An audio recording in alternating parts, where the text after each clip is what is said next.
Hello. അങ്ങനെ വീക്കെൻഡായി ഞങ്ങളൊരു കുഞ്ഞു യാത്ര പോവാണ്. ഇച്ചയുടെ ഫ്രണ്ട് ജിൻസേട്ടൻ വിളിച്ചിട്ട് ഞങ്ങൾ അങ്ങോട്ട് പോവാണ് കേട്ടോ. ഇവിടെ നിന്നൊരു 1 hour ജേണി ഉണ്ട്.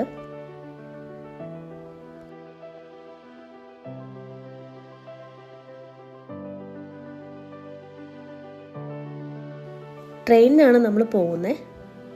റെയിൽവേ സ്റ്റേഷനിൽ എത്തി. അപ്പം നമുക്കൊരു യാത്ര പോയിട്ട് വന്നാലോ? വാ.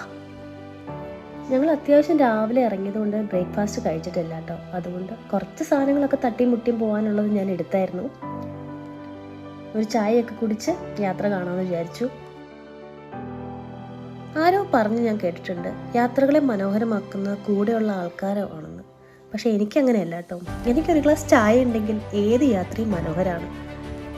അതിപ്പോൾ ഒറ്റയ്ക്കാണെങ്കിലും എൻ്റെ കമ്പനി എനിക്ക് ഭയങ്കര ഇഷ്ടമാണ്. ചുരുക്കി പറഞ്ഞാൽ അതെ, എനിക്ക് എന്നെ ഭയങ്കര ഇഷ്ടമാണ്.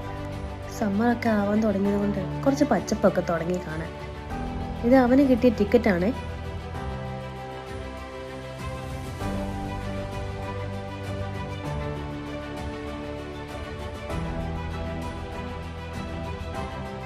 ഞങ്ങളുടെ വീഡിയോസൊക്കെ നിങ്ങൾക്ക് ഇഷ്ടപ്പെടുന്നുണ്ടെങ്കിൽ ഒന്ന് സബ്സ്ക്രൈബ് ചെയ്യാൻ മറക്കല്ലേ. അങ്ങനെ ഞങ്ങൾ അവിടെ എത്തിയിട്ടോ. കുറച്ച് നടക്കാനുണ്ടായിരുന്നു. സമ്മർ സീസൺ ആവാറായതുകൊണ്ട് ഐസ്ക്രീം ബാറിലൊക്കെ തുറന്നു തുടങ്ങി. ഇതാണ് ചേച്ചിയും ചേട്ടനും ഞങ്ങൾക്ക് വേണ്ടി ഒരുക്കിയ ഒരു നാടൻ സദ്യ കേട്ടോ. അടിപൊളിയായിരുന്നു ഫുഡ്, ഒരു രക്ഷയുണ്ടായിരുന്നില്ല. ശരിക്കും പറഞ്ഞാൽ നാടും വീടൊക്കെ വിട്ടു നിൽക്കുമ്പോൾ ഇങ്ങനെയുള്ള സ്പെഷ്യൽ മൊമെൻറ്റ്സ് നമുക്ക് ഒരുപാട് റിലീഫ് തരും. ഉച്ചയ്ക്ക് ഫുഡൊക്കെ കഴിച്ച് കുറച്ച് നേരം ക്രിക്കറ്റൊക്കെ കണ്ട് വൈകുന്നേരമാണ് കേട്ടോ ഞങ്ങൾ അവിടെ നിന്ന് ഇറങ്ങിയത്. അപ്പോൾ അടുത്ത വീഡിയോ കാണാം. Bye bye.